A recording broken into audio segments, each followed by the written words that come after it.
So, Chris, tell us a little bit about Star 86 Drumleaf, how it all came about. Sure.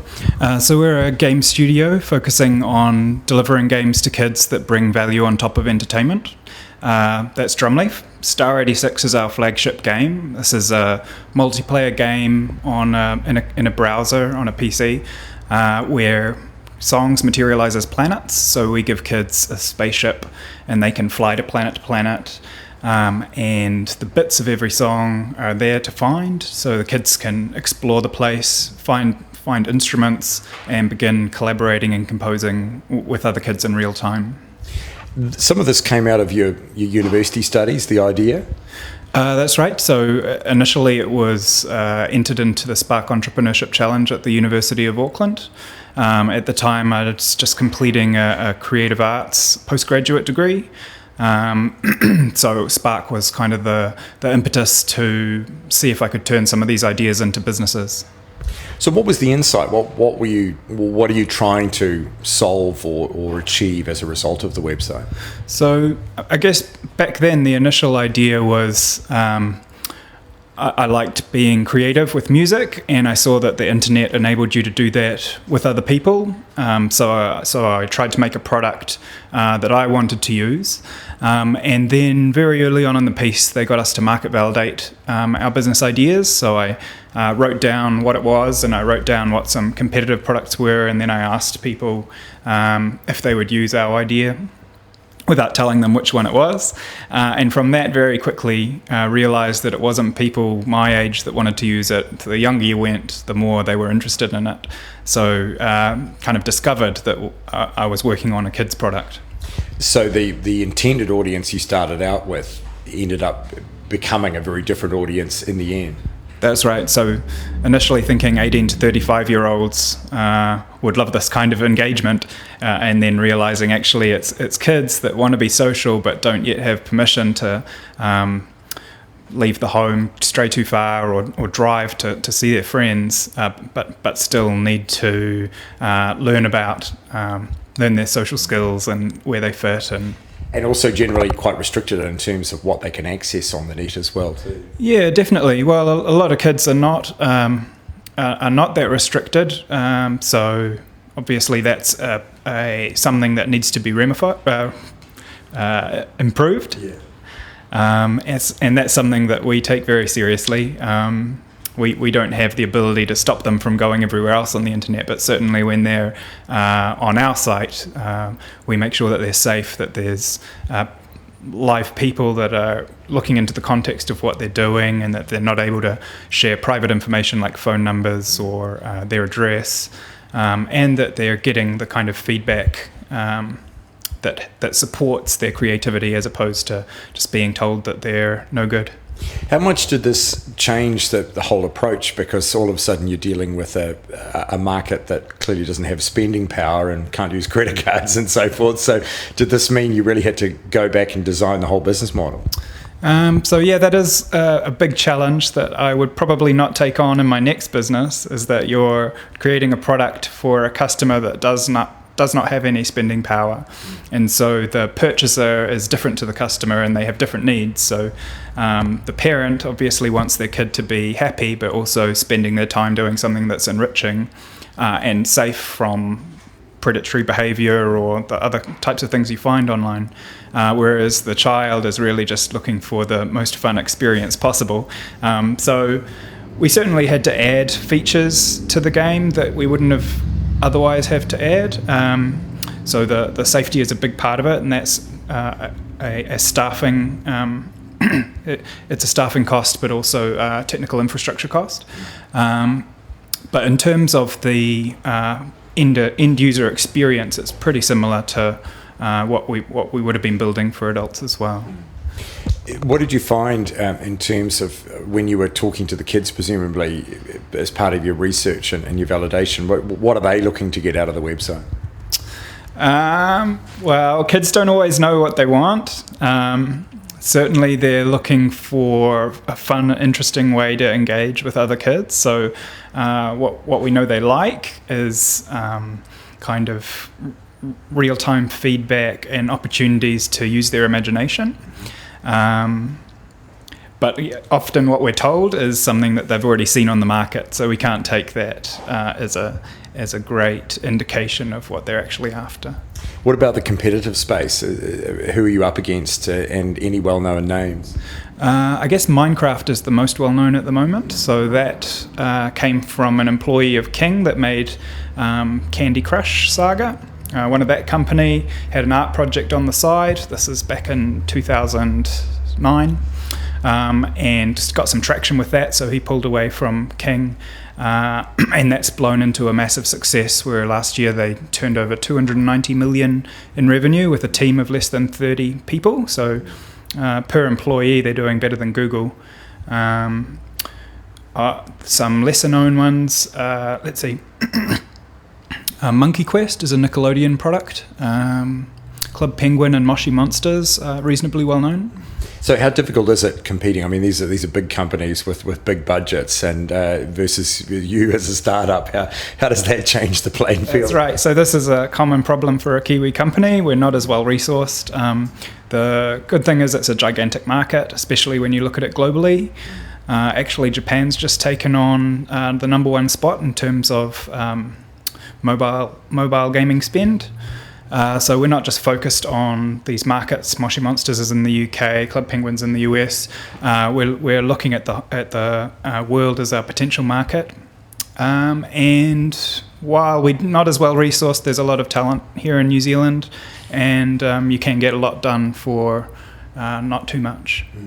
And what about staff complement? I think it is currently about 10 at the moment. So how much more do you think you'll have to grow to grow the model? So I'm wanting to plateau at about this level, because if we go too much bigger, we're going to have to divide into two teams, and that has an additional administrative cost associated with it. So if we can grow the company to break even with this size team, I'd be quite happy. And you managed to achieve quite a global footprint as well. In fact, New Zealand only accounts for something like 7% of your market. That's right. So America's our biggest with 42%, then UK is 18%, and then we have Canada, Australia, Czech Republic, Israel. Those are really our bigger markets. But New Zealand punches above its weight. How do the kids find out about the game? Usually it's word of mouth. We do a little bit of online advertising, but we're still working to refine the product, so we haven't done those big initiatives like TV advertising, which we hope to do in the future. And so does the purchase process work on the basis that the kids hound their parents to pay for it? Yeah, there's a certain amount of that, so it takes on average about 2 months before a kid manages to get their parent across the line, and we expect that the parent kind of initially comes to learn about the game by looking over their shoulder, and then gets shown a spaceship that the kids built or a song that they've composed, so comes to know our company before they end up handing over the credit card details. And what are they paying for it? So a monthly fee of $7.95. But we also have different tiers, so if you pay for 6 months, you get a discount on that. And so that sort of maintains a reasonable degree of cash flow for you as well too? Yeah, subscription is certainly a good business model. We need to grow to a certain scale before all of the costs of the studio are met, so that's kind of what we're aiming towards. And Claudia Batten, of course, well known in the country, is chairing your board, so obviously you've got some high profile names behind you as well too. Yeah, we've got some really excellent people that believe in the project. We have some really strong underlying philosophy about what we want to do in kids entertainment, that I think is the main driver for everyone getting out of bed in the morning, because certainly it's not easy doing a startup, and I'm very thankful to have people like Claudia, Andy Hamilton of the Ice House, Greg Sitters of Sparkbox, Mario Winans of Pickpock, and some more brilliant people coming to join us now as we set up an office in the US and grow our footprint over there. Because this originally started out as Big Little Bang, didn't it? And then you end up having to change the name because it began to create some problems with a competing product. That's right. So after we trademarked Big Little Bang, a game called Little Big Planet was acquired by Sony, which meant it had all the resources of Sony behind it. So it grew and grew and grew, and we also learned that our audience was a bit older than we expected it to be. So we designed it for kind of a 9-year-old, and it turns out our audience is more like kind of 11, 12, even older than that. What about the capital issues along the way? You've had a couple of funding rounds? Yep, so mainly angel investors here in New Zealand, some funds, so K1W1 has participated, NZVIF, Sparkbox. And at the moment, what's the next big objective for you in terms of, I guess, trying to reach some scale? So we're just focused on the US for the next 6 months. So we're looking to bring marketing expertise in, and we're tuning the game. So we're making that marketing expense go as far as it possibly can.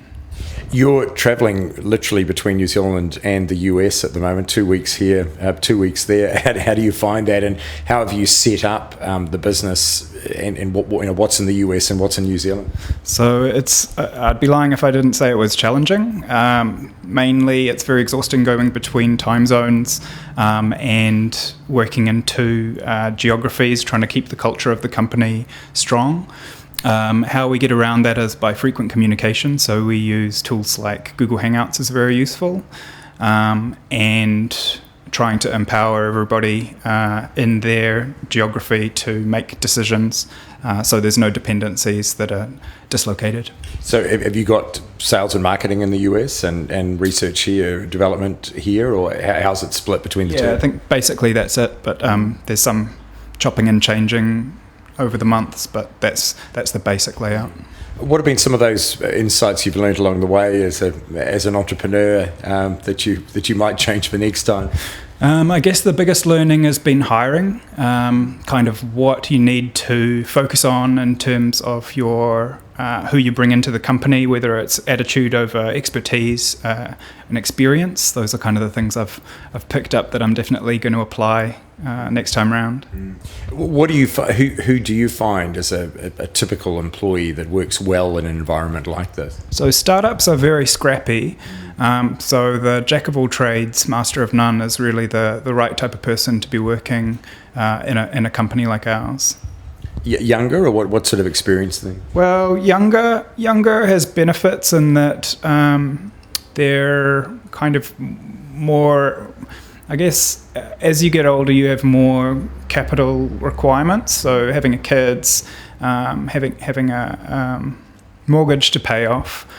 These are things that can funnel you down a certain path, which is not necessarily conducive to being part of a startup, certainly leading a startup.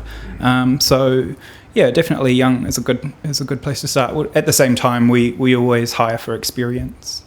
And what would you like to see, or where would you like to see the company in 3 or 4 years' time? I'd like to, let's see, well, ultimately we'd like to be a Jim Henson company or a Disney. In 3 or 4 years' time, I'd certainly like to see a couple of hits under our belt. And increasing the profile to the likes of schools and so forth, is that another sort of target opportunity for you as well? Potentially, so not necessarily. To date, we're really looking to improve our profile with kids, because ultimately we want the kid to be the driver of using our product. But schools, I think there's a huge opportunity to add value to the school system at the moment, one that schools are not currently able to solve. They need entrepreneurs to come in and generate new models of content that kids find engaging. So certainly something we're looking at, but not necessarily improving our brand to schools.